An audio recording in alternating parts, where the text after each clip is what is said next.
Hello, good evening, and welcome to Monkeys with Fire.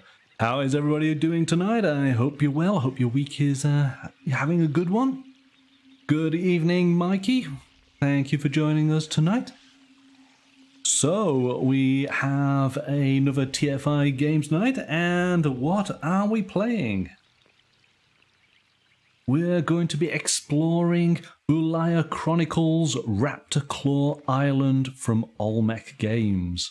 If you were on the channel last week, you will have seen our unboxing stream taking a look at the contents and the miniatures. You can check out that stream on the YouTube channel. But tonight we're actually going to play the game. So without further ado, let's go to the table.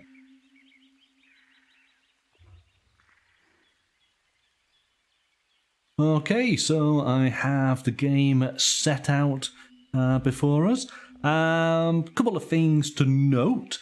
First of all, we are obviously using the standees that come with the game so that you guys can clearly see I've placed all of the characters flat. So typically they would be stood up and we would be measuring distances to the actual base. But if they're standing up with an overhead camera, you can hardly see anything. So we're improvising a little bit. Also, I can only just fit the map on. So there are two objective markers that are sort of peeking out from the top and the bottom of the screen. I'll just point them out. We have objective C up at the top, and down here in the bottom is objective B. So, and of course A in the center, which you can clearly see. So other than that, you can pretty much see everything that you need to be able to see in the game. We have our characters all set out: the marksman, the brawler, the tough, and the scout. And the great thing about Ulaya Chronicles Raptor Claw Island is it is set up with a AI deck that controls the enemies within the game, and hence you can play it quite happily single player. So that is what we will be doing tonight. But of course, you guys watching in the chat, please feel free to leave a comment. Tell me where I'm going wrong. Though there's nothing you can do about my dice rolls. I'm afraid I am fully responsible for those. But if you see a move that I could possibly make, then do write it in the chat. Let me know. I'm open for obviously you guys getting involved and, you know, potentially taking control of one of these characters, because it is cooperative from our side. We're all working together and we can swap and change priority on the characters as we play, depending on what the situation requires. But let's set the scene to start off with. I'm going to grab the campaign book. If you are not familiar with the game, it is a campaign game over 10 scenarios that has a branching path. So depending on how you actually play, what elements you may pick up or miss, that will change the actual story of the game. To not spoil any of the story, we're going to be playing essentially the tutorial scenario right at the very beginning. So we don't want to ruin anything for players who obviously want to go out then and enjoy the game fully. So what you need to know is our band of adventurers have basically become shipwrecked and they have woken up on the edge of this river. And we'll take it from there. We'll go to scenario 1, landfall. So here we go. Having combed the beach for everything useful, it's time to discuss your plan of action. You sit under the shade of an emperor palm and talk. With the Quetzal treasure map in your possession, perhaps you have found the silver cloud to your predicament. All you need to do is get unshipwrecked and find Raptor Claw Island. Then the treasure will be yours, split 4 ways. Now you don't have to share with Brassic and his crew. So how do you get yourselves unshipwrecked? For now, your first priority should be fresh water and food. You decide to head up coast to find a river and hope it leads to a way off this mysterious island. Just then, a blur of motion. A tiny ball of feathers leaps from the undergrowth, grabs the brass map tube, chirps, and disappears off into the jungle. You must get that map back. All right. So that is the setup. I've already set up all of the cards, and let me just explain a few things to you.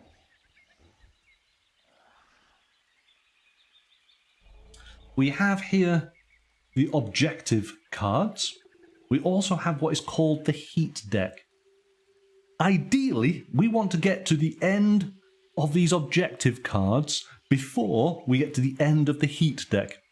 The heat deck, of course, is the game's way of basically adding stakes. It's the ticking clock. And yes, if we can't get through to our objectives quick enough, then ultimately we will probably meet a terrible demise and fail the scenario and have to try harder next time. So we are looking at trying to complete these objectives as quickly as possible, which is essentially getting to objectives A, B, and C. Once we have those, then we will be in a good place. And that ultimately is trying to find this map tube. That's what we're looking for. Good evening, Roger. Welcome. Thanks for joining us.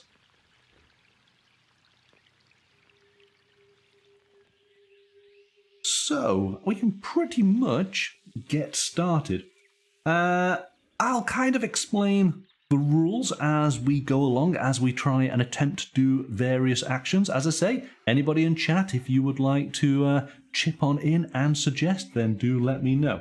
So the turn order, we've got 5 phases to each turn. The first phase is the start phase. Because we are literally starting this first round, we don't have to concern ourselves with that. So it jumps straight away to the player phase. And the player phase is basically each player with their characters can use action points. Each character has 2 action points at the start of the game. You use an action point to basically do an action. We can do this in any order. As I say, we can jump from character to character. We could use both action points on one character, completely exhausting them. Or we could do one of each. It's totally up to us. The game has a reaction system in it, where when we do an action, if we potentially trigger our enemies, then they will react to our actions. But also, when it's the enemy's turn, we can react to their actions. But we need to have action points. So we might not want to use all of them. Depends. We might want to keep some in reserve just in case we have to react to something that's trying to eat us. So, let's take a look. We have the marksman up at the top here. We have the brawler. We have the tough. And we have the scout. And just to point out some of the enemies. So who are we up against tonight? We have the Raptor, little bird-type creature, ball of feathers just over here. We have one just in behind this outcropping here. And then we have a... Oh, I'm going to get these names right. Dilophosaur. Just here. But we're going to call that a Dilo, and this is going to be a Raptor. We're going to keep the names nice and simple. The cover that is dotted around, they have attributes themselves. So the trees act as, well, this tree and this, these trees, yes, okay, all the trees, yep, they all act as soft cover. They give a bonus. Let me just make sure I get this right. It is during the combat, which makes sense, of course. Soft cover. This tile provides soft cover -1 to the shooting model's marksmanship. Okay, when we shoot something, we will find out about that. This and this here provide hard cover. So this tile provides hard cover, -1 to the shooting model's marksmanship and +1 to the target's model's toughness. Okay, so it is good to obviously be in cover, which is pretty, self-explanatory. And if you've played any type of skirmish game, most of these rules and sort of strategies will be pretty obvious to you. So, what do I want to do? I need to go and get to these objectives. I need to take out these dinos, but the one thing I haven't explained is the blue markers. These blue markers are basically ambush sites. There's something happening there, but we don't know what just yet. Now, something else that this game does is deals with noise.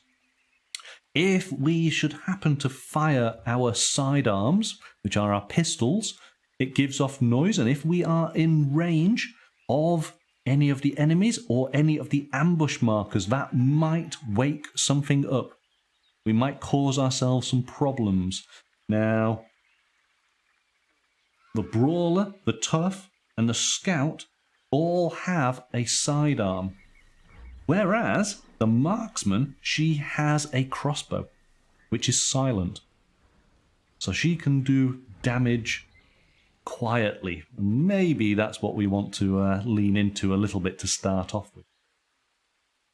Again, with the reactions, should we move within range of any of the ambush markers or the dinos, then they have a reaction to that. And depending on the dino, determines what that sort of area of influence is for their reactions. So we want to keep an eye on that. And let's just work out here quickly. So movement, it's 6 inches. Any movement within 6 inches of that raptor, the raptor is going to make an action. We'll continue to look at that in a second. The dilo is 8 inches. Anything within 8 inches and the dilo is going to react. So what I'm going to do, I'm going to use, well, let's take a look. The marksman, the range of the marksman is 10 inches. And let's just bring this. We're going to be doing this model to model here. Okay, we are in clear line of sight for that raptor. So I think we're just going to use our crossbow. So I'm going to take off one of my action tokens. Okay, so let's make sure I get this right.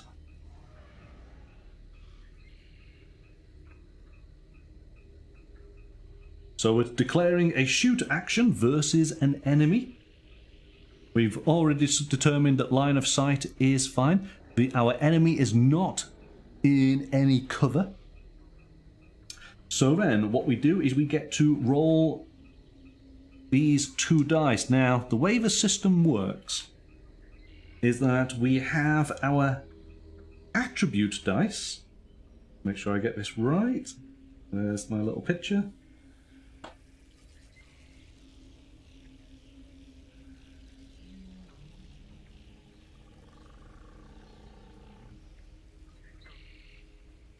There we go. Yeah, here we go.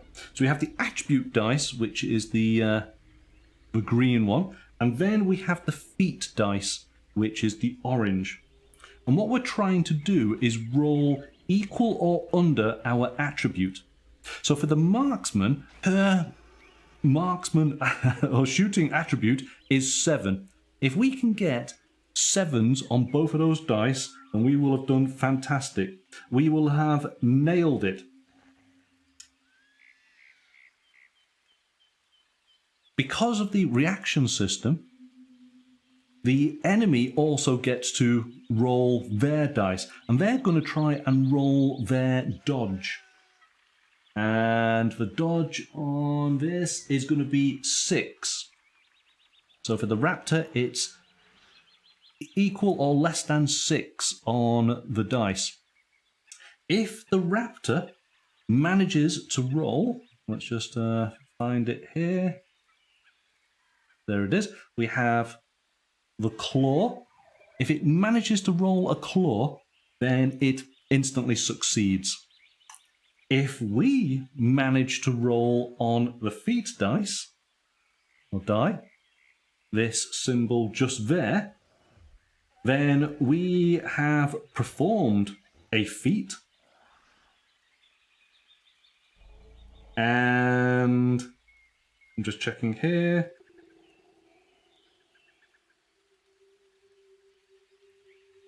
It gives me, the feat does, so you've nailed it and you get the action point back that we've spent. So we spent 1 action point to be able to do this. If we roll the feat, we get it back. However, if the enemy rolls the claw, a claw trumps the feat. So there is a bit of a chart to basically tell you in what order the priority is. Ultimately, I want to get 7 or less. The raptor is wanting to get 6 or less. So let's do this right away. Let's roll these die. This is where it all goes wrong. Me and dice. Oh, okay. So the raptor got a 5. I got a 7 and a 10. So I managed to pass with the attribute dice. Didn't manage to form a feat. But then the raptor managed to dodge. So the raptor wins. Simple as that. We don't go on to working out any damage. I am going to... Let me just make sure. Because that... I think that's the opposed roll. That's all I have to do in that regard.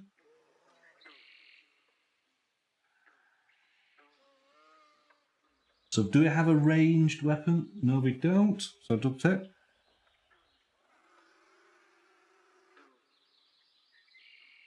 I'm just making certain to see if this one actual...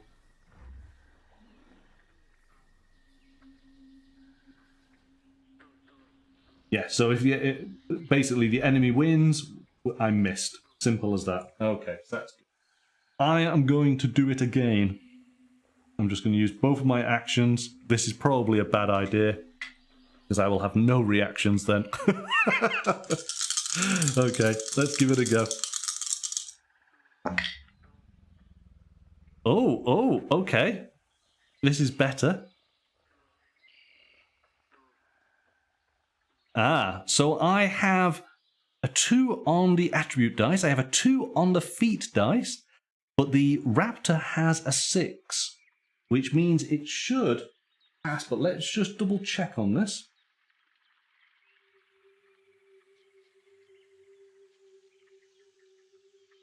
So I actually have... So the raptor has a pass.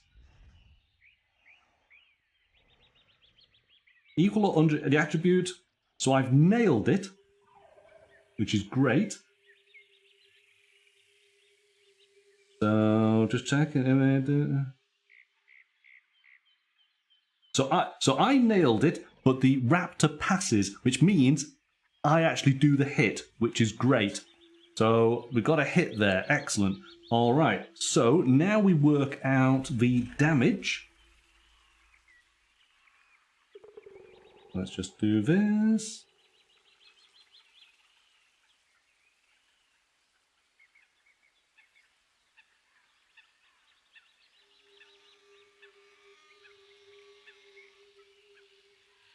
Damage. Where's the damage?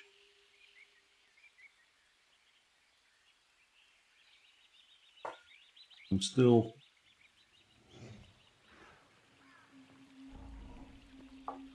There we go. So, does damage. Character weapon profiles have 2 damage.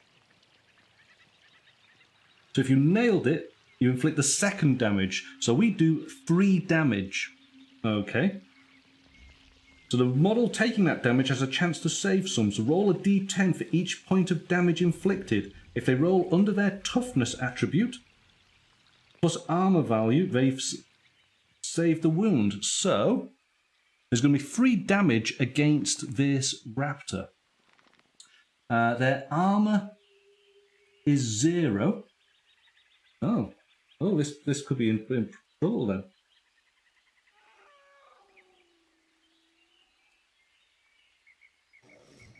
So in fact, no, I think it's dead. It's got a toughness of 0, and it has 3 health, so it is instantly dead. So we'll take that little guy off there. So that was actually quite successful. All right, let's keep going, keep this momentum.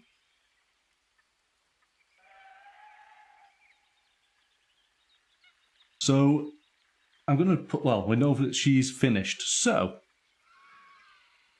what could we do? We could move the brawler up. Now the brawler has a movement of 6 inches.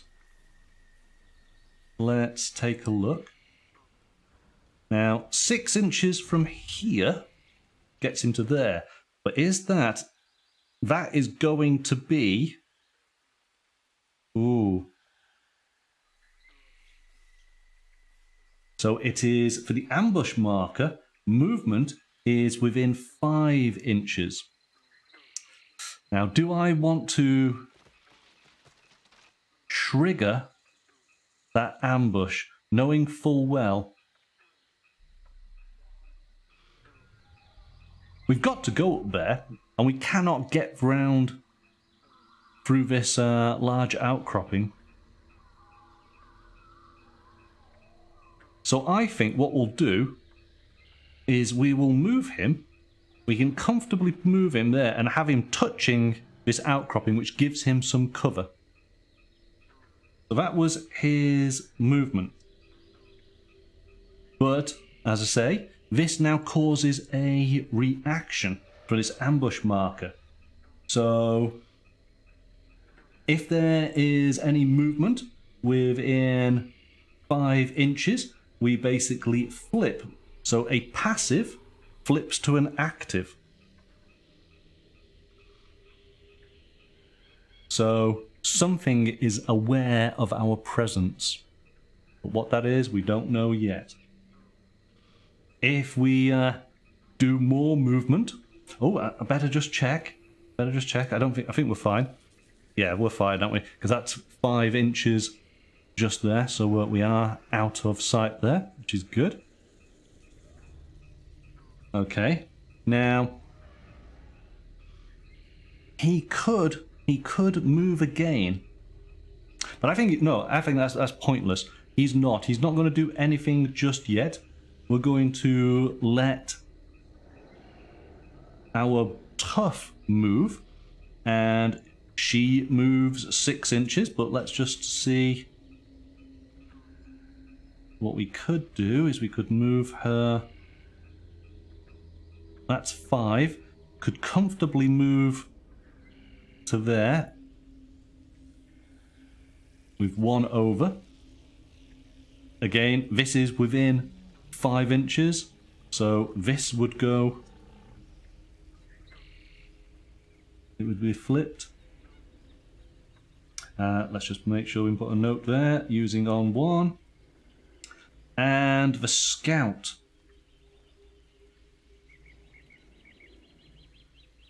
Where is the scout going to go? Got to be careful moving the scout. If I move the scout too close to this one, it's going to trigger. So I think it might be worth the scout moving upwards. Move the scout just there. I'm just moving them 5 inches. Give me a little bit of wiggle room as far as because of the bases, etc. But we know that they're comfortably within their 6. So everybody has moved. The majority of the team have an action point just in case they need to react. Okay, so that is the end of the player phase.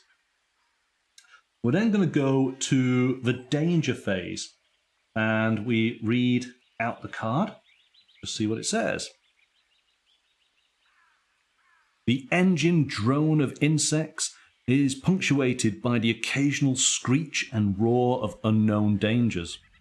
You peer around at the jungle and wonder what retribution your trespassing will incur. So at the start of each danger phase, place 1 heat token on this card. If then at the end of the danger phase, if there are 4 or more heat tokens on the card, we get to flip it. So this is the ticking clock. We will put ourselves a token, and we'll do that at the start of the danger phase for the next 4 turns. Let's just make sure I've covered everything for the danger phase. I think I have. That's basically it. So we then go to the enemy phase. And the enemy phase pretty much works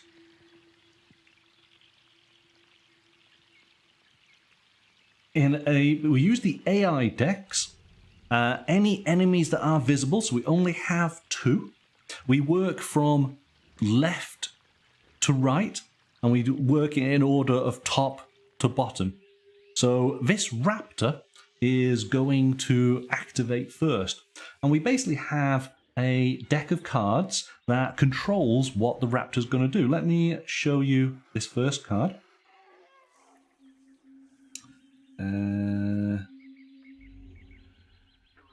Here we go. That gives you an example. So what does this say? It is a green movement 7 inches towards a close combat. Close combat target. Is there a target that we are able to do? And then there's a second action if we are able to do it, which means if this actual enemy was an elite, that's what the symbol of the 3 claw slashes represents, then we would do another close combat action. All right. Well, we've got to try and accomplish this as best as possible. So it wants to try and get into close combat. And enemies will always favor trying to go into cover. So let's move this raptor the 7 inches that it requires. Just there.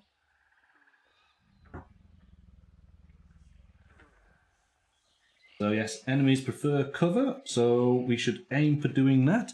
The closest enemy to us is the brawler, oh sorry, the closest hero, I should say. So it's going to move 7. It's got to move around the objects, so it can comfortably move 3. In fact, that's 3 to there. 7 would take it up to here, so let's put him just there. Because he cannot reach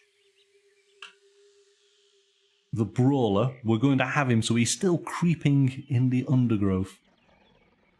He's not that brave just yet. Alright. And because we don't have to do the second action because the character is not an elite, we skip that. So when we go to the Dilo, so the Dilo is basically saying that it will heal for 1. Well, it's not taking any damage, so it's okay. And then it's going to move 6 inches to shoot. Oh, I think we're in trouble here. So maybe it did hear us creeping around the undergrowth. That's 5 inches to the edge of this. It can comfortably get to there, giving it a direct line of sight to our tough. Okay. So it is, the Dilo is going to shoot. Let's just double check on this. It's got a range. Oh, it's a range of 5 to 10. So it's got to be at least 5 away. Ah, that doesn't work, does it? So if that's 5 there, it would actually, it would have gone just up here. Because there's a minimum range to this. So there we go. There's the 5 inches. It would have comfortably been able to reach that. So that's fine. So the Dilo can go there. Right, let's just work out this. I think it's going to be much the same.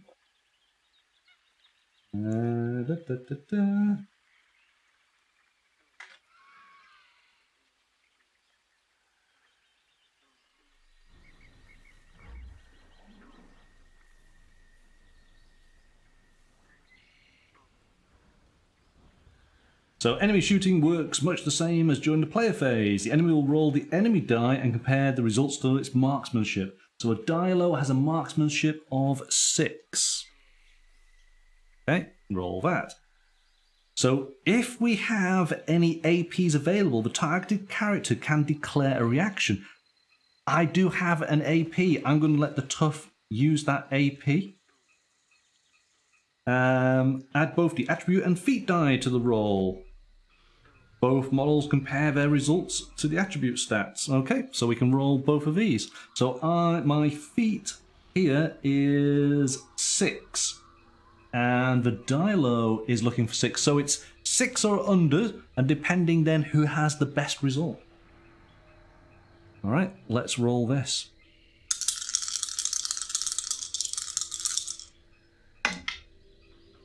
Oh, okay. So the Dino rolls 8, so the Dino misses, but hey, the tough just stumbles through the undergrowth and manages to dodge, but not because of any skill involved, because it actually failed. But at least the dinosaur didn't hit, so that's a bonus. That's a bonus. Okay, so that dinosaur has done its action. Right, so that is the end of the enemy phase. So tidy play area, resolve end of turn effects, and reshuffle action decks. So all I do is I put this card back on in the deck here. Give these a good shuffle. Not that we've used that many right here and now.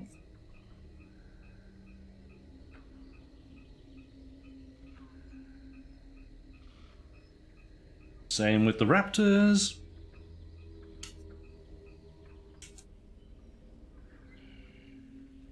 Okay.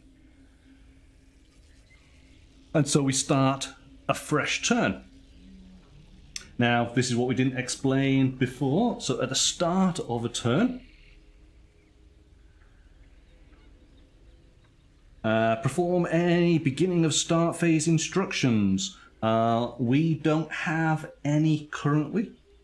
Gain our action points so all of our characters get their points back again.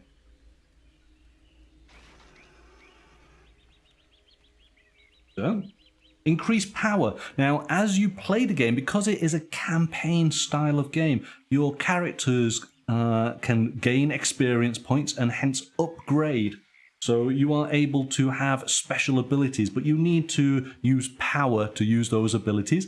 And at this point is where you increase that power. Shuffle all action card decks. Yep, just done that anyway. Resolve any start phase effects. Any tokens, things like that that are being used. Well, none have been so far, so we're all good. All right. Now, how are we going to do this? No matter what, she is going to trigger that. He is going to trigger that. But he's the brawler, and I think the brawler probably needs to go in and beat that dinosaur up. So let's do that first. Now, again, something else you can do is a charge. And a charge is basically movement and close combat all as one. Let me make sure I get this correct. So charge is a special action which combines both the move and close combat in a single action. Charging confers a +1 modifier to the charging character. Enemies do not charge and so do not benefit from this. So we got to use one action. We are going to go straight into base to base with our brawler.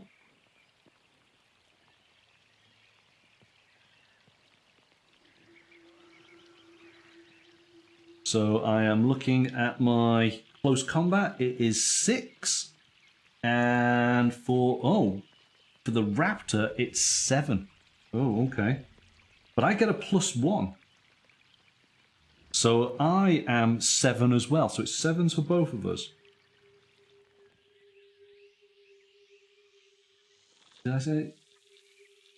Yep, so that's 7. Any of enemies will react to the charge as though it was a movement action.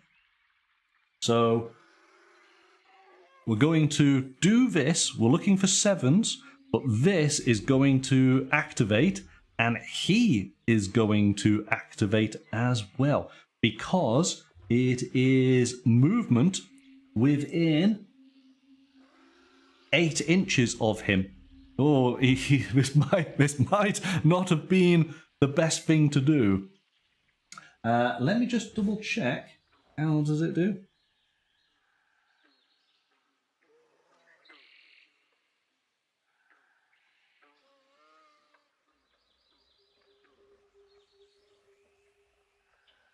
Enter, yep. So the reactions always happen after the fact.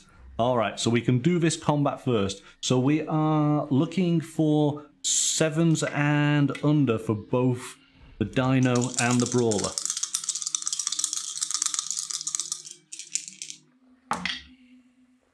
Oh. So there's a 4. There's a 3 and a 4.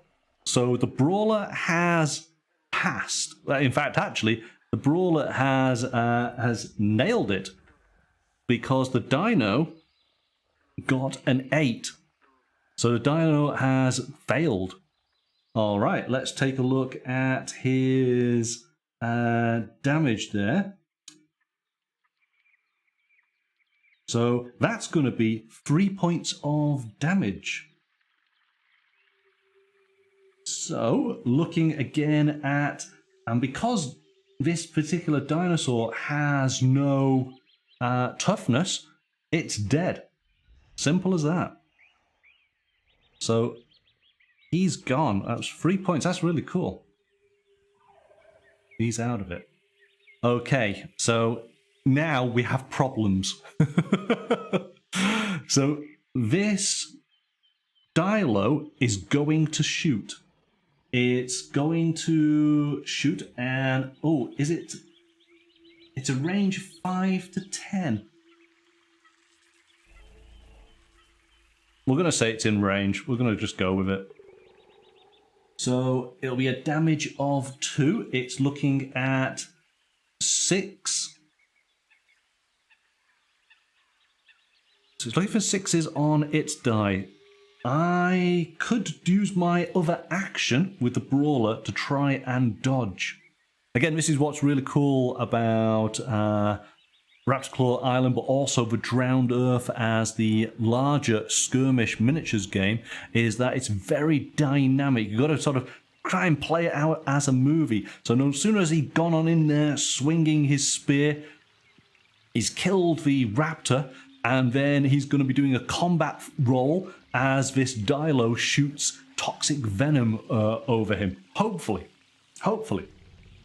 So yes, let's use the other action point to dodge. So I get to roll both of my die, and my agility on this is 6. So get this right. It's 6 for both of us. Okay. Let's roll. See what we get.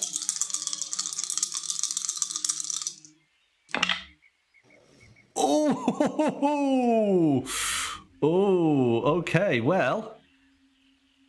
Oh, we got to go to the charts here. I got a 5 on the attribute. I got a 4 on the feat die. But the dino got a 2. So, double checking. Alright, so both the attribute and the feat were equal or under, so I nail it. Whereas the dino just gets a pass. So because I am higher up, I get to win.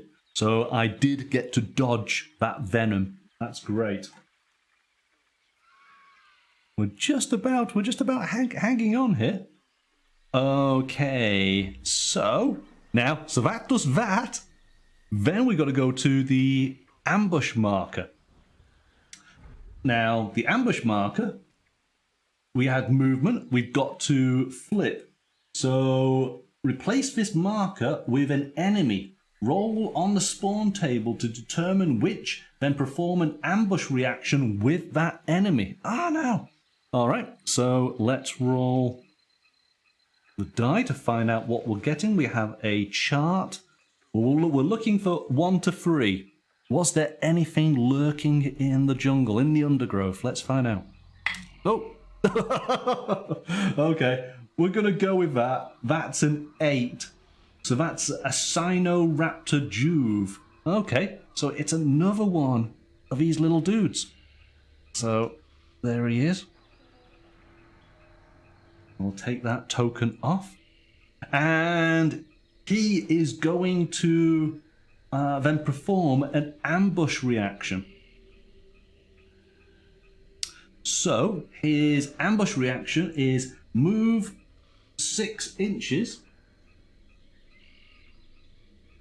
So it basically just says move into range of the target. Well, he's clearly within 6. He can happily just move there.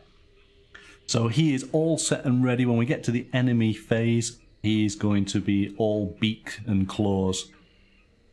Okay. That deals with him. He's done quite a bit. But he could be okay. Because remember, we've got the marksman to have her go. She could shoot this raptor and before anything could happen.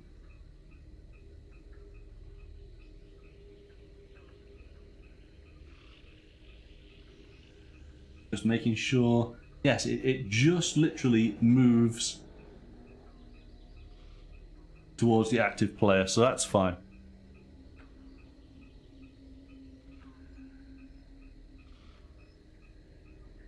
All right, so then, range on the crossbow is 1 to 10.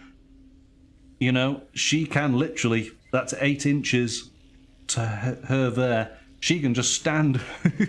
She's like, you know, fire support at the back here. She can just stand there and fire whoop, whoop, straight over. So let's do this. She is looking for 7 and below. The raptor is 6 or below. All right, let's do it.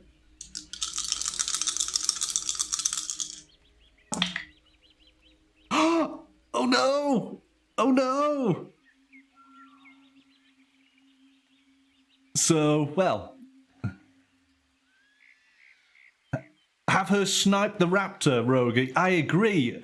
Well, here we go. Roger, you have the honor to be the first person. Exclamation bow.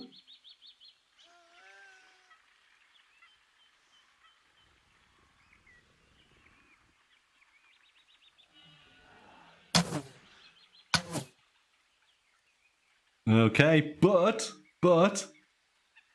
the raptor, so she's got 9s, she's completely missed, right? But the raptor got a claw. I just need to check. It's the first claw of the game. We need to check to see what does the claw actually mean. Because it means frenzy.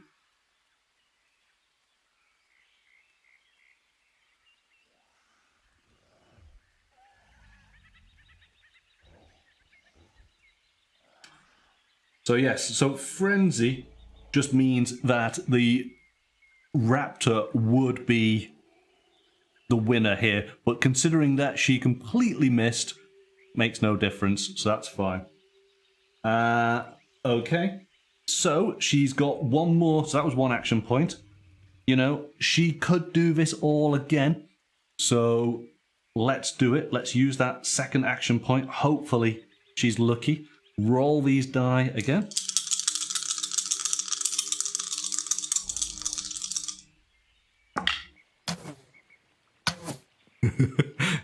You see, you're getting into it now. We've got a 2 and a 5. She was looking for a 7. So both of those are under it. So she nails it. The raptor got a 9, so it has failed. So again, she gets maximum damage. She does 3 damage. We already know there's no defense on these raptors, so that raptor is dead. Exclamation raptor?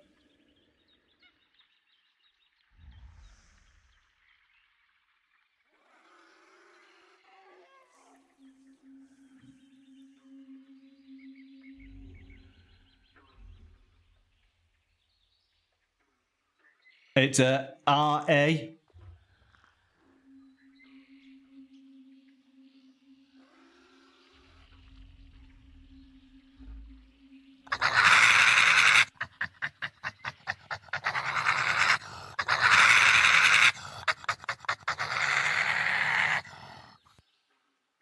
So there we go. We got a successful kill.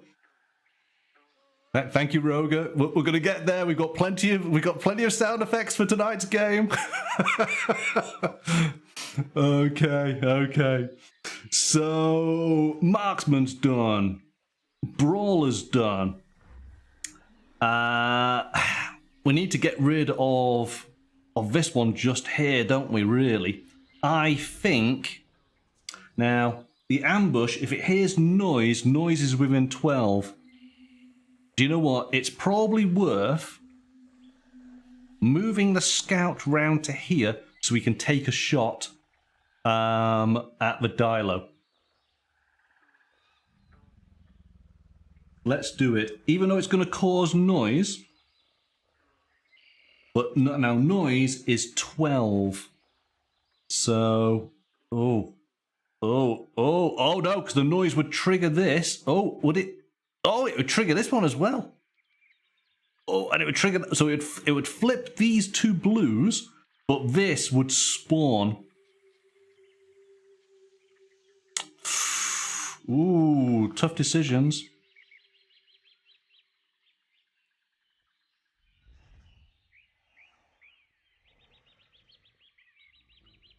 Tough decisions. Ooh.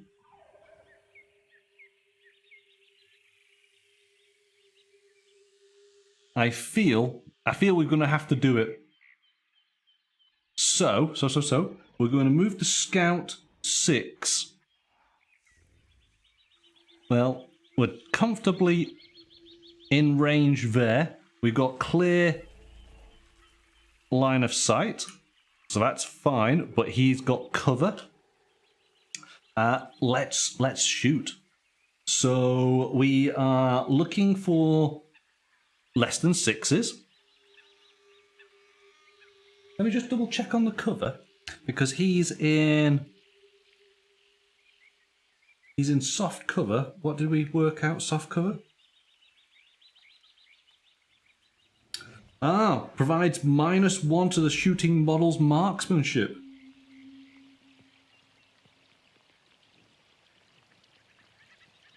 Oh, but hang on.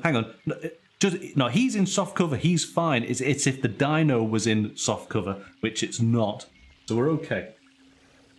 It's when he shoots back, he will have the bonus of being in the cover, which is good. So the Dilo is going to be is a 6. So Dilo is 6, Scout is 6. It's all 6s. That's good. Okay, let's roll. So he did 1 movement, and then he's going to do an action of doing shooting. Exclamation shoot, Roger.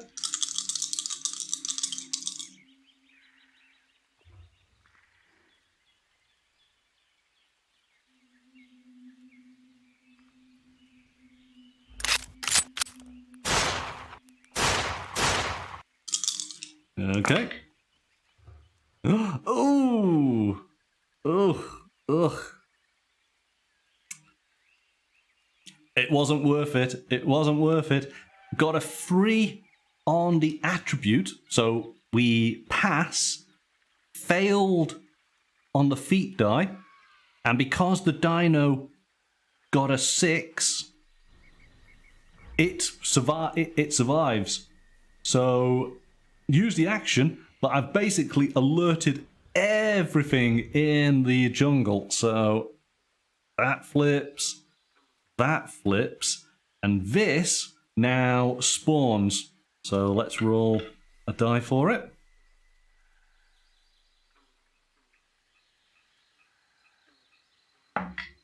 It's a 2. It's a 2. 2 is nothing. Oh, thank goodness. Okay, so that's nothing there. That's great. But now,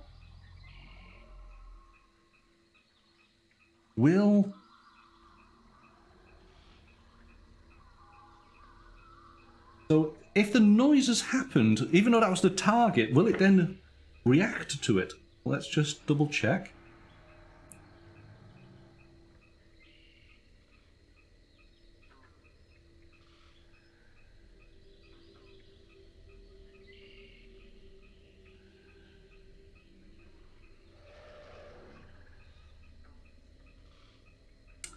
So yeah, it usually happens because someone uses a weapon. So resolve these reactions just like movement reactions, locking the enemy profile card and carrying out the instructions. So that dino hears loud noise, and what does it do? It shoots versus the noise, and then moves 5 inches away. So it's got a similar clear line of sight to our scout. It's going to take a shot. It is looking at 6 or less.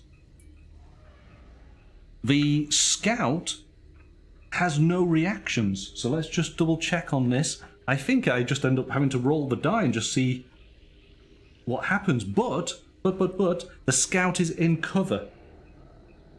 So, and it is soft cover. So -1 to the shooting model's marksmanship. So we were looking at a 6, we're actually looking at a 7. Okay, so that's good.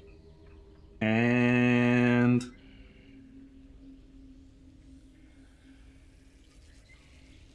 let's just double check.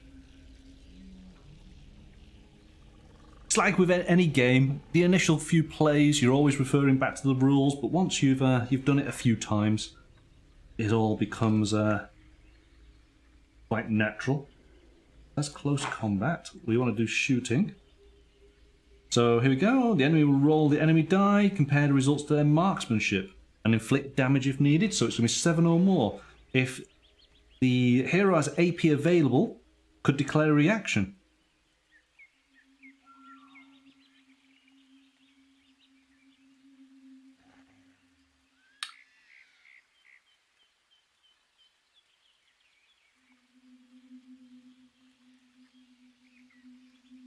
Yep.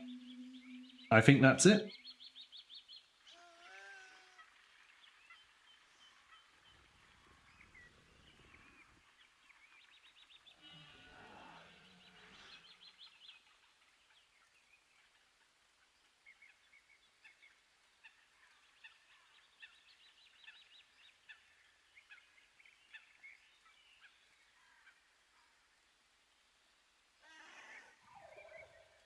Okay.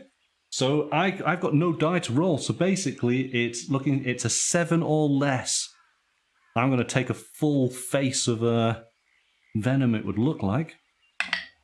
Oh, the dice gods are with me. So as much as it's spitting all this venom at me, it got a 10. It completely missed. Okay, so that's good. Right. We've done the brawler. We've done the scout. We've done the marksman. So we've got the tough.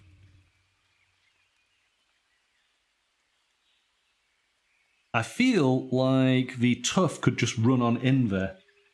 Again, it's a movement of 6. 5 comfortably gets me there. Let's do a charge. We did the charge before and it was reasonably successful. So let's do this. So she is running straight on in. Going to be up against this Dilo. So this is... We've got the dice here. We're looking. It's a charge. It's going to be 6 or less. And the Dilo has a reaction of 6 as well. So we're looking at the 6s. Here we go.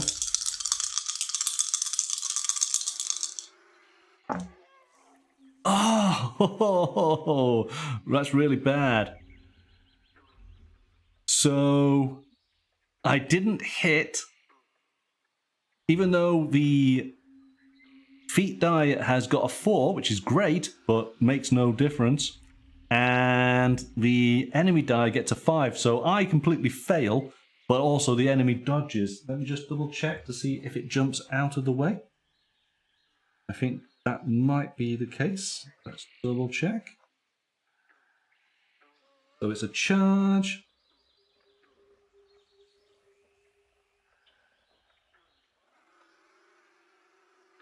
Oh, did I roll the right one?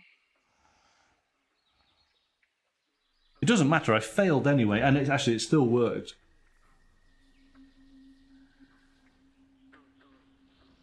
So...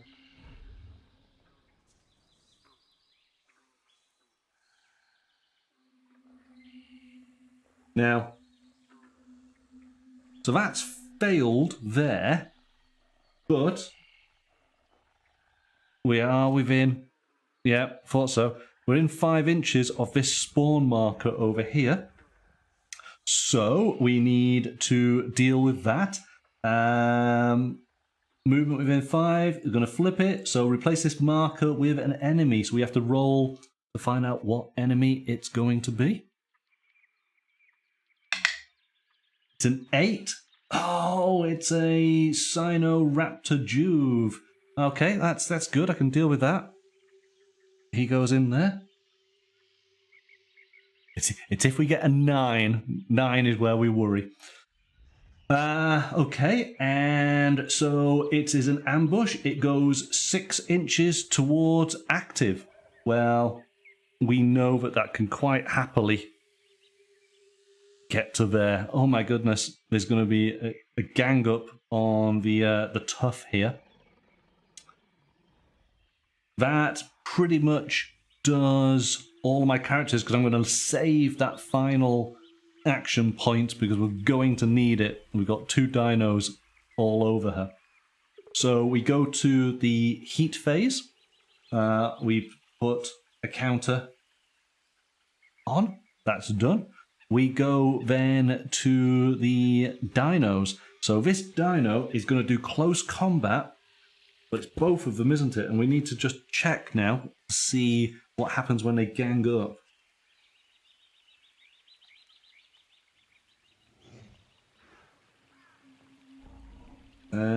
So if one or more non-targeted characters could legally declare close combat action, they may react as well. Spend all action points before any dice rolls.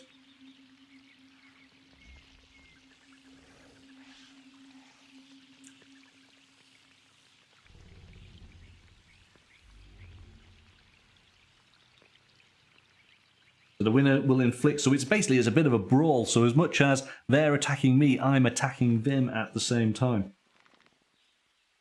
The enemy will roll the enemy die and compare the results to their close combat attribute, inflicting damage if they succeed. If we have an AP, which we do, so we're going to use that. So all the die are in effect, which is good. But I just want to see about...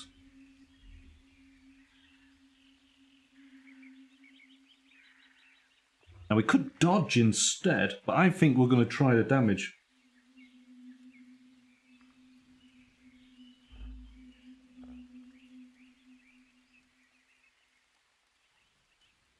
Just trying to see where it is with the ganging up. I have seen it.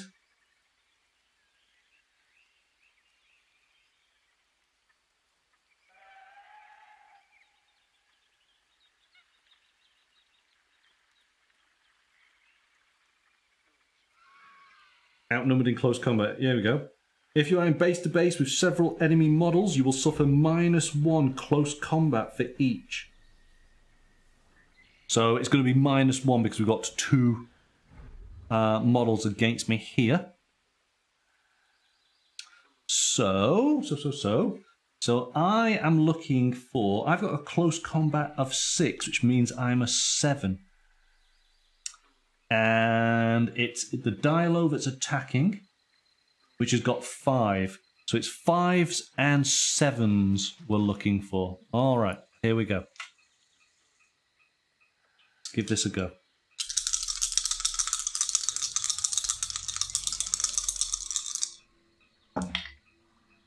Oh no! Oh my goodness! This is terrible, but amazing because it's the perfect sort of dice roll we want. So I said I got 6. I got 5. So in fact, I failed, but I got a feat roll. But the dino got a frenzy roll. So the dino, in fact, is the one that is doing all the damage here. And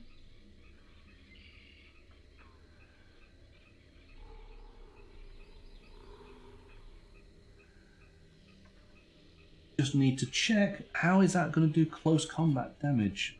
Oh, that's interesting.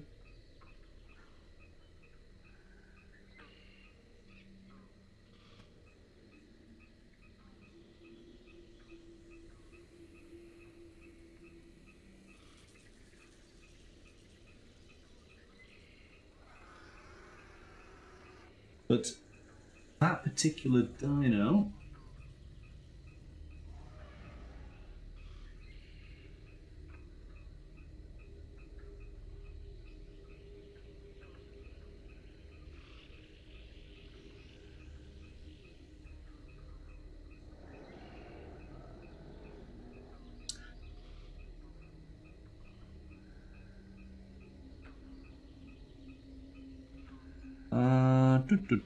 have I just... Oh, hang on a second. Hang on a second. That's where I'm going wrong. Hang on. Because I should be looking, even though they're base to base, I should be looking at the action decks for them. Just because they're base to base doesn't mean so. Just roll that back, even though they were great dice rolls. Roll it back. So we've got to look for the Dilo first. That's where we're going wrong. So it's going to do a shoot.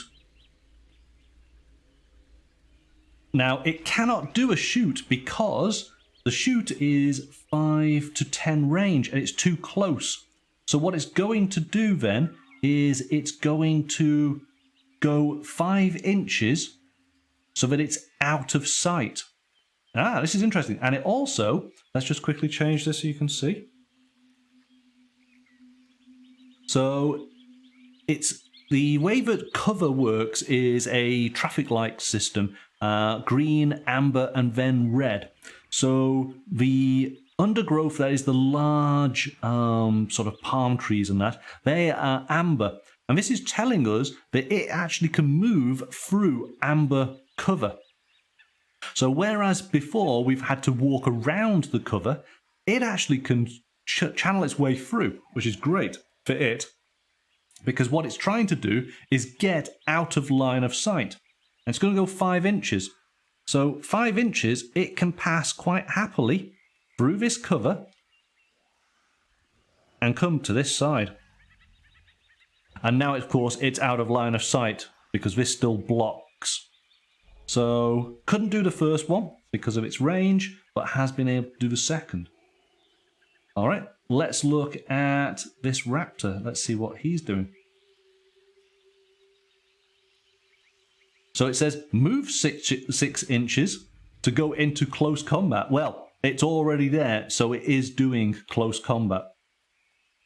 And it's +1 bleed.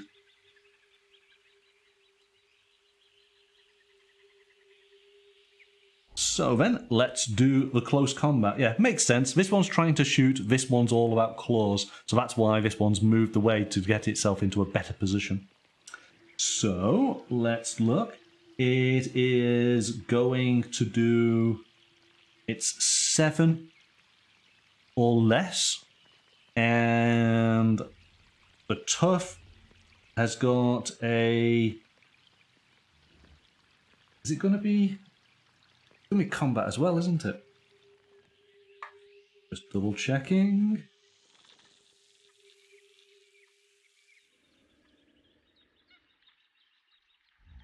Yep, it's going to be close combat as well. So, of all the ones, so it's 7 or less. 7 or less against 6 or less. Okay, let's roll these die.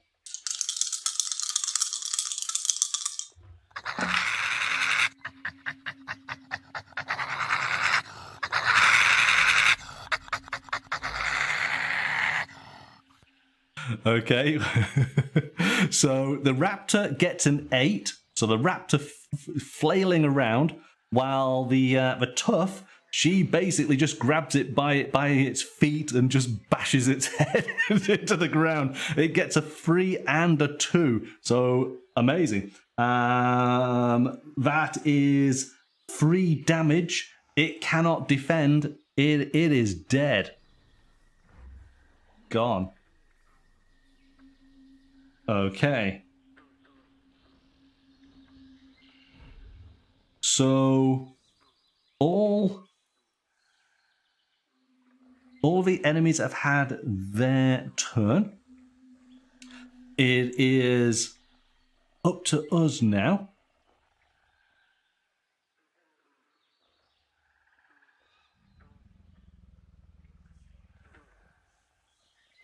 So we now have to put these cards... Oh, I'm not going to put the cards back on in because we've only used 1 or 2 of each deck there. So we would clean up. We would return our action points to our characters. Oh. Done. Set and ready. We have just the 1 dino over on this side here. But we do have a spawn point just here.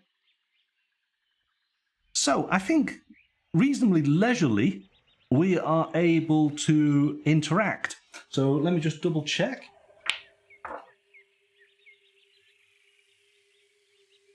Because we do have some basic actions. So, interacting, here we go. Sometimes the scenario will require you to interact with an object. Declaring an interact action requires you to be in base-to-base contact with the object. No dice are rolled, and the interact is automatically successful. All right, well, that's great. So let's find out. So I'm going to interact with this objective using the tough. There she is. And basically that was the first objective. So here we go. You head deeper into the jungle in search of the thief or some sign of it. Interact with an objective marker to search it. Immediately flip when you have searched an objective marker. There we go. A shaft of golden light pierces the canopy, illuminating 2 moss-covered markers. One reads, "The grave of Admiral Trask, murdered by..." and it's obscured. The other reads, "To commemorate Commodore Scarn, lost at sea." So we gain 1 synergy and replace this objective marker with a spawn marker. Oh no! Oh no! So that goes there. Yeah, that's going to activate as soon as I move, isn't it? And as soon as he moves, and as soon as he moves. Oh no! Okay, but she can move, but she's so far away. But I feel like she needs to move now. So let's have her move. So don't move, yes. So that's 5. So we got plenty. So she can move quite happily all the way up to there. That's yeah, that's no problem. That's her 1 movement. She could happily, yeah, let's do it. So Marksman's moved 1. She's going to move again. She's all the way up there, but I cannot do anything with that objective marker just yet. Oh, okay. See, that they're within 5. But we got this dino here, so meh.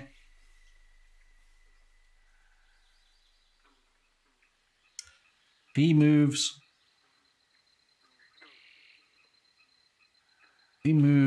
a scout.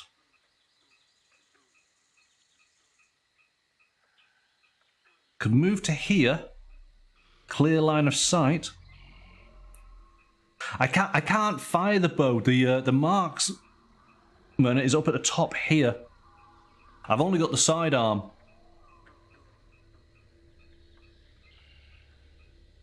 It's going to flip this and it's going to trigger this bottom one. We're going to do it because we can't not. So that goes there. Got a clear line of sight, which is good. So that was 1 movement for the scout. But the thing is, because that scout has moved and it's within 5 of this dino is going to react. So it's reacting to movement. The dino is going to shoot at the scout.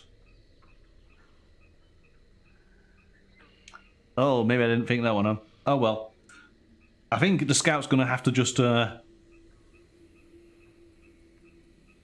we don't want to use. Let's just double check. I don't want to use my action because I want to shoot.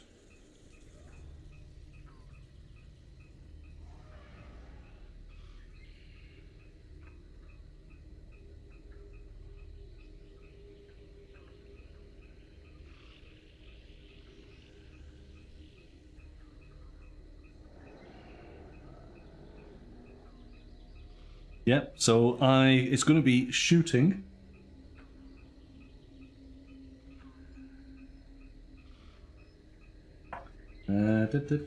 Just double check.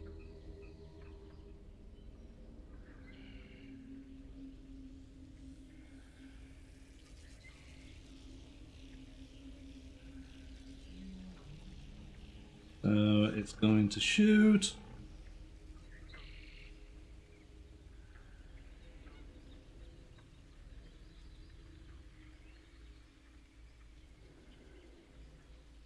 So I could use that action point to actually, yes, because this could kill it. So we'll use the action point of the scout and do a shoot at the same time. So it's all a case of who basically fires first. So now we both, oh, this is interesting. We both have a minus against us. and a plus. So it makes the odds, because we're both in cover, so it makes it the same. So that's fine. So we're looking for a 6 for the scout, and the dilo is a 6 as well. Oh, okay. Nice and easy. We're firing the sidearm roger.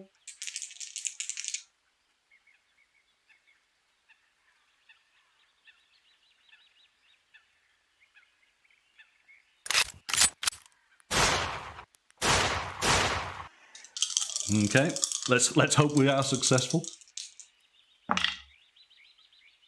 Ooh, there we go. The dilo gets a 9, but we get a 1 on the attribute and a 3 on the feat die. So we have nailed it, which gives us the maximum amount of damage, which is 3, against the dilo that has a health of 2. So, exclamation dilo.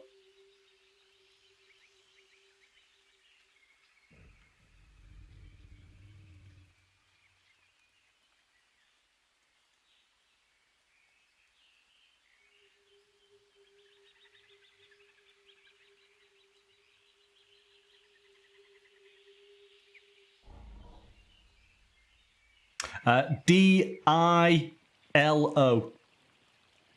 It's for a Dilophosaur. Dilophosaur.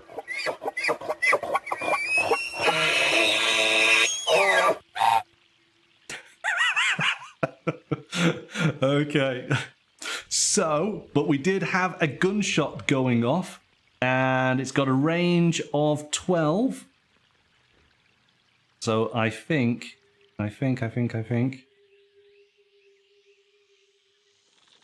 Yeah, it's going to be within range. Okay. So this one flips. Oopsie, oopsie. This one, down at the bottom, now we have to roll. Looking at the ambush, we want a 1 to 3. 1 to 3. Oh, we get a 5. A 5 is a Sinoraptor. There we go. Little fella comes on in there. And he does 6 to active. So he's basically trying to move. He heard the gunshot over here. He's trying to get... I'm going to have to move this out of the way, aren't I? So let's just take him 6. He's going to go all the way up there. All right, done. Put that there. Gonna sneak round. Right, so scout's done, the marksman's done. Brawler hasn't done anything, but anything that the brawler does is going to trigger that one just there.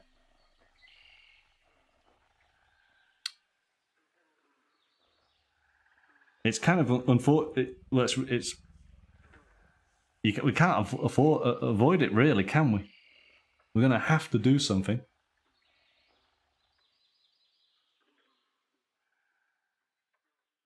So, how about Brawler can move 6, but he's doing movement within 5.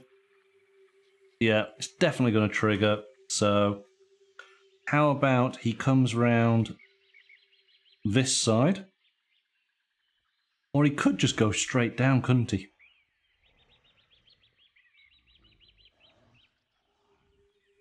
Let's just put him just there. But that does trigger that one. So let's roll. It's a 3.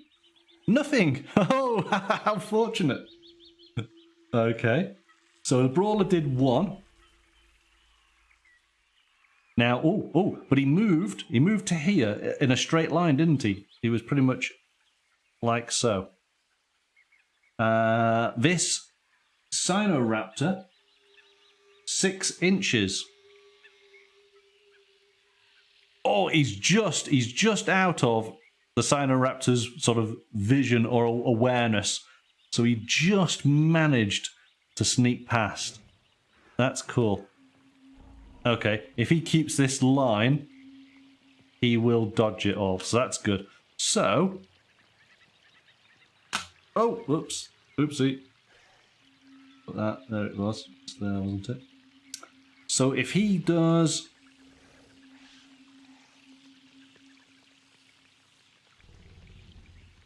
Yeah, he's not going to manage it, but he can go to the 6 just there.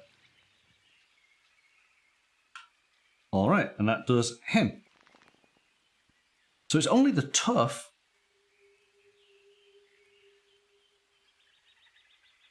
And she...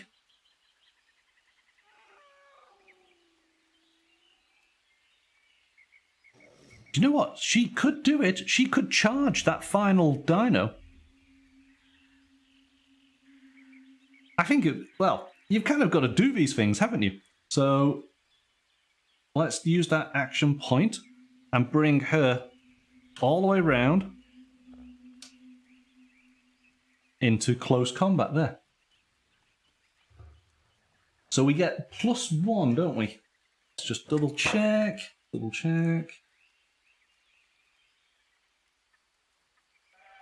Yep, +1 to charge. So she's 7s or more on her die. And the little raptor is 6 or more. 7s and 6s. All right, let's do it.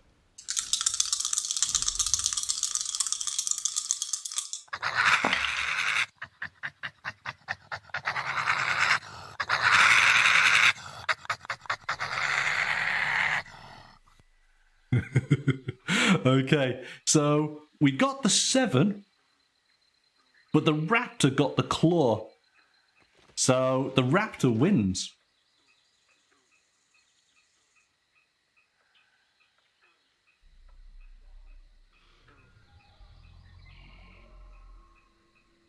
Yeah, I think I have been doing this a little bit wrong. That raptor inflicts damage.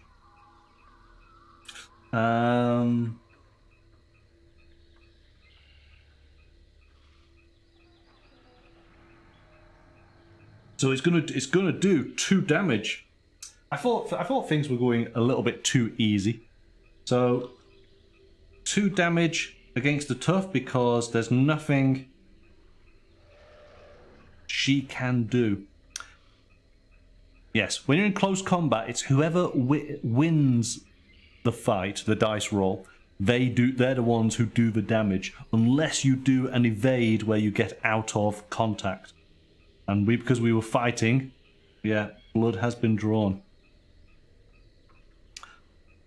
Yeah, I think I might have messed up a few of them in that case then. Oh well, that's as you're playing, you learn these things. So we just need to do the rules a few more times, get it clear in my mind.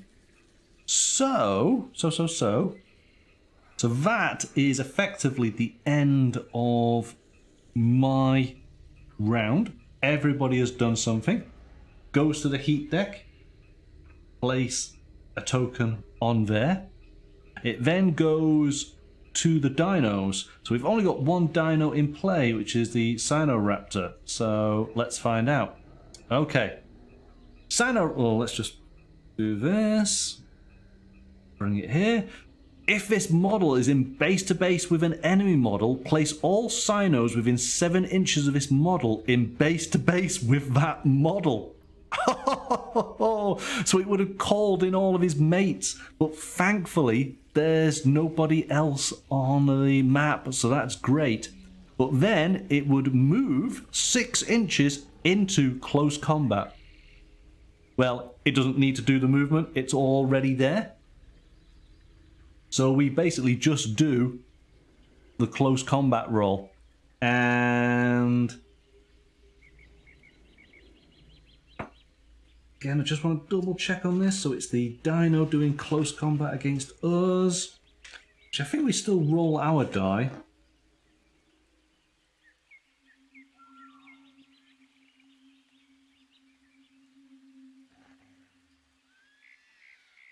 No, actually, it's only if we've got action points to spend, which we don't.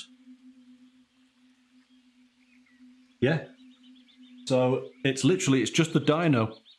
So dino is doing close combat, 7 or less on the die. Let's see how we do. Ah, it is a 7. It's all claws, so that's another 2 damage.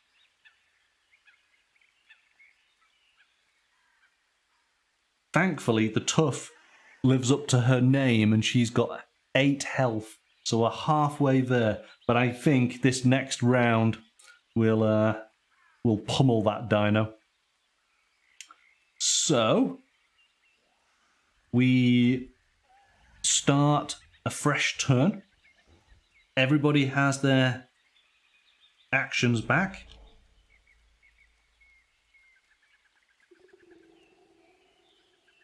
And we will literally just start with the tough right now.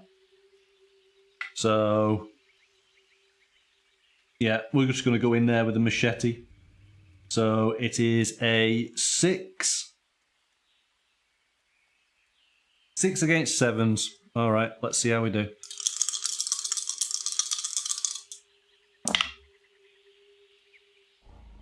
That's a 7. That's a 6. That was rubbish. So, but the dino gets a 9. So that's good. We use an action point. We don't hit, but the dinosaur doesn't hit either. So I'm going to use a second action point to do it all again.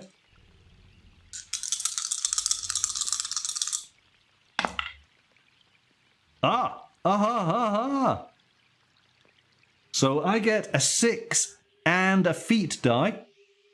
So I've done a feat, which is awesome. I get my action point back. The dino...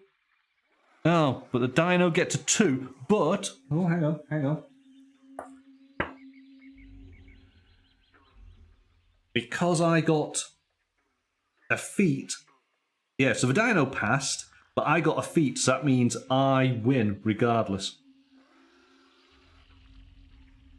Yeah, if you roll that symbol, then you are feated regardless of result of your attribute die. You get your action point back on the current action. Excellent, okay. So, it is down to the damage, and we already know this. The machete does 3 damage, it's got 3 health, it's dead. So that's another raptor dead. And I have an action point, which is great. So, let's do the marksman. We're getting close to the end here, I hope. So, action point to basically check that objective. So we've interacted with it, we search it. Purple and orange flowering bromelids weave through the ribcage and skull of a long dead traveller. Her clothes are almost rotted to dust, but in her lap is an oilcloth bag containing a plastisheet book. So we notice in our campaign log that we have found the traveller's journal. Now replace the objective marker with a spawn marker. Okay. So as I say, because this is a campaign style of game, you build up notes or things that you find during the course of the game, which of course you then may require to use them at the various points. If you've found them, it might give you a bonus. Okay, so that is the marksman. And I'm actually going to move her because she's got 1 action left. I'm going to... No, yeah, I'm going to move her. Put that just there. She moves 6. But her movement, of course, does trigger that just there. We are going to move the brawler down by 1. And then he's going to check that final objective. Let's take the card. So again, we've searched. Half buried Inscreed and hidden amongst a thicket of ground palms is a sturdy chest, which you find easy to open. Inside are several bunches of dried herbs. So we add healing herbs to our resources. And then we replace the objective marker with another spawn marker. So that just goes just there. So we have the final card. Let's just read this. You have located Spore and have clear tracks to follow. Now find that map. So characters may leave the board by the left edge. So we are just trying to get all of our guys off the left edge of the board. So the scout has got 2 actions. The scout can move, but the scout moving is going to trigger that action. Oh, but also the marksman can move as well. So who do we want to... We'll move the scout off. So the scout leaves the game. That's going to instantly trigger this one just here. So we need to roll a die to find out what's happening. Can you imagine? I'm 1 character down, and now we get the largest dino. It's a 2, so nothing happens. Oh, that's good. So that goes. So the marksman then can move comfortably off the board, which is done. The tough is more than 5 away. So the tough can move comfortably off the board using the final action token. The scout used theirs, so that is the end of the players. So we put then a heat marker on, and it's basically saying there are 4 heat tokens on this card. We flip it. Okay, so we put these back.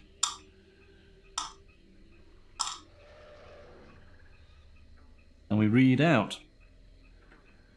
The noise of the jungle is drowned by a sudden and slow but piercing wail, as though a ghostly giant was crying out in mournful sadness. You are reminded of the legend of the haunted island, shunned by merchants and sailors who fear the spirits which lure them to their deaths. So we note in our adventure log that we have heard the siren's call. So that card is gone. We have a heat card left. The siren. Rather than subside, the ghostly wail seems to intensify. The jungle comes alive with activity as a terrible noise sends the wildlife insane, but it also masks the sound of gunfire. So dinos no longer react to noise. At the end of each danger phase, spawn a single enemy on each spawn point on the board.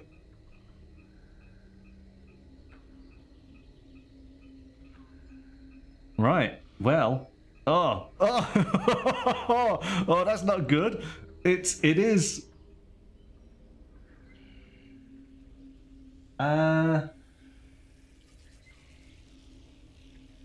let me just double check.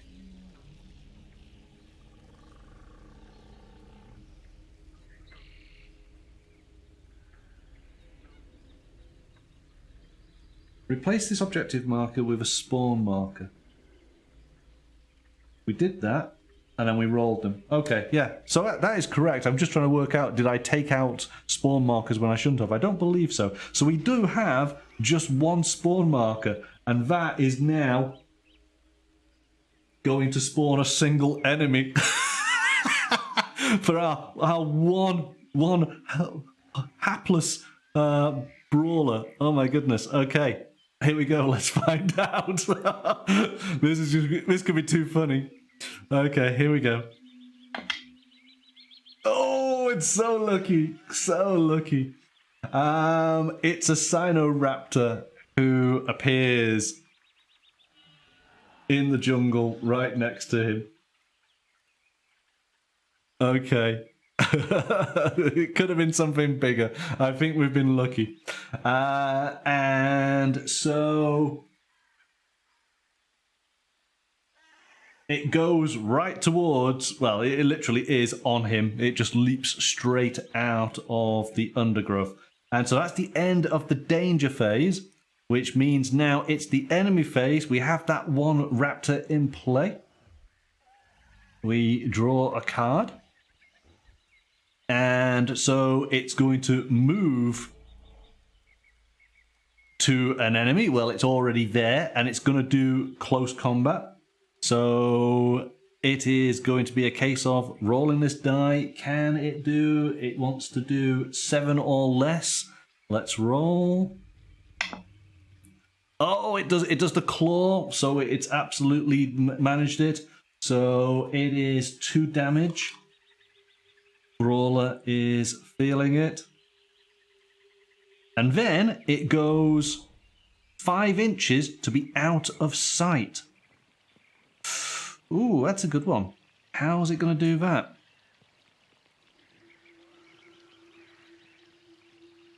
I think it can go to there. There we go. It's as close as out of sight as it can get. All right. So, that is the end of the round. We then start the new round. I'm just going to move this out of the way because I think we can see where this is going to go. Only the brawler comes back on into the game because the others have left. And so basically, it's going to go 6 inches. So he's going to go all the way across to here. Done. That is going to cause a reaction. Yep. From that Sinoraptor. Movement. So it's going to go 6 inches towards, which pretty much, yep, brings him straight into base combat.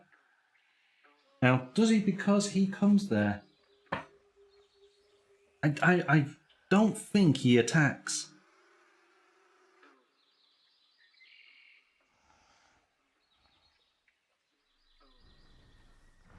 I don't think so. Because it is just saying he just gets close by. So I think that's fine. But then, of course, that was one action from the brawler. But the brawler has another action. So he just heads straight off the board.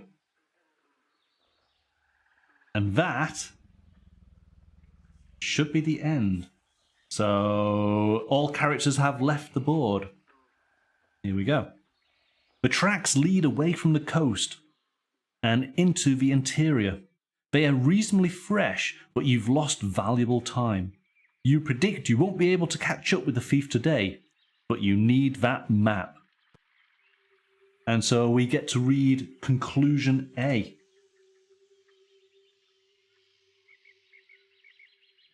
So here we go. The trail is strong and you can't be that far behind the thief. You head further into the interior. So we gain strong trail, we gain 1 food, we gain 2 experience each. Each character now gains their power track card and 1 of their power tokens. In subsequent games, you may now focus and spend powers to perform abilities. Okay, but we do have the Siren's Call. The terrible wailing sound you heard reminds you of a sea legend. A haunted island where the ghosts of drowned sailors lure unwary travellers to a watery grave. If this is the island of legend, you realise you'll never be rescued, as that place is shunned by merchants and travellers alike, all frightened by the terrible wailing of the ghosts of the island. We go on to scenario 2. So there we go. That is the first scenario of Ulaya Chronicles Raptor Claw Island. And I think I got to grips with it mostly. What do you guys think? Did you enjoy it? Is this a game that you'd like to see more of? We didn't manage to feature the larger dino in this particular scenario, which was, let's just go to this. There he is, the Magnosaur. So he's pretty big.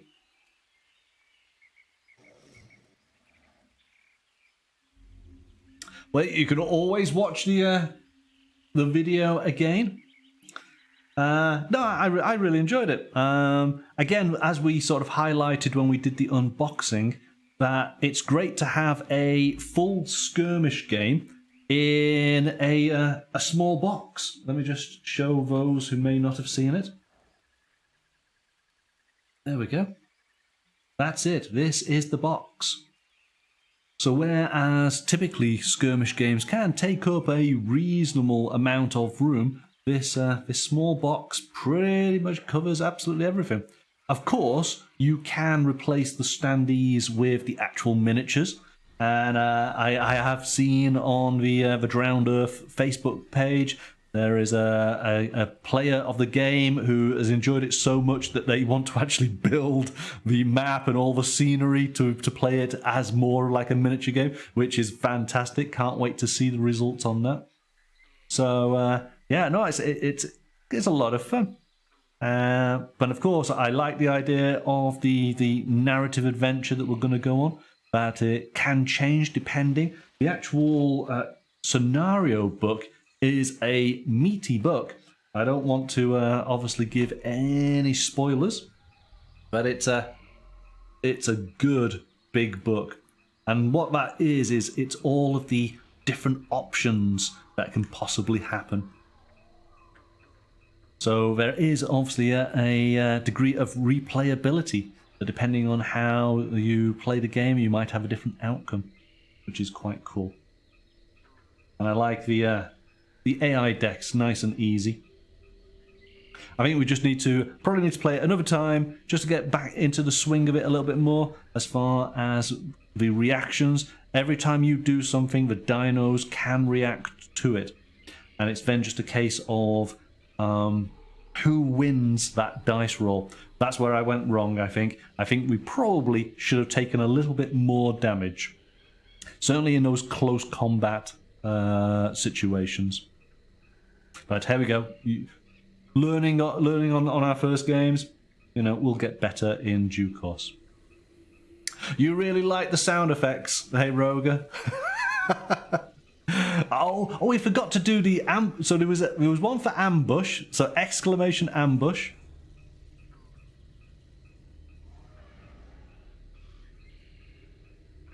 The directions seem easy to learn. Yes, they are.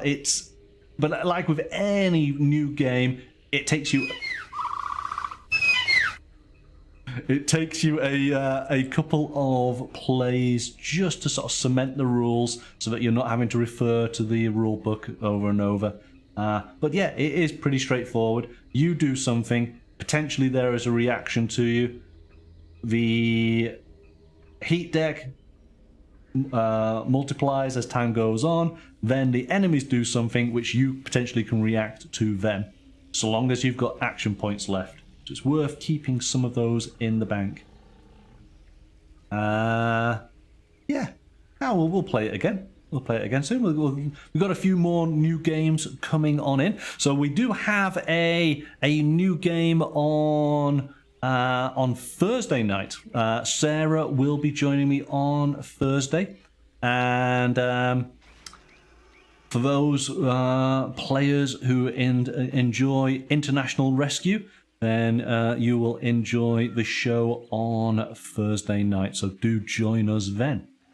Thank you, Roger, for being here and doing our sound effects. I do like the sound effects. I do. We might have some on Thursday. We'll see. We will see. All right. Have a wonderful rest of your day or evening, and I look forward to seeing you all on Thursday night from 7 p.m. UK time. Until then, bye for now.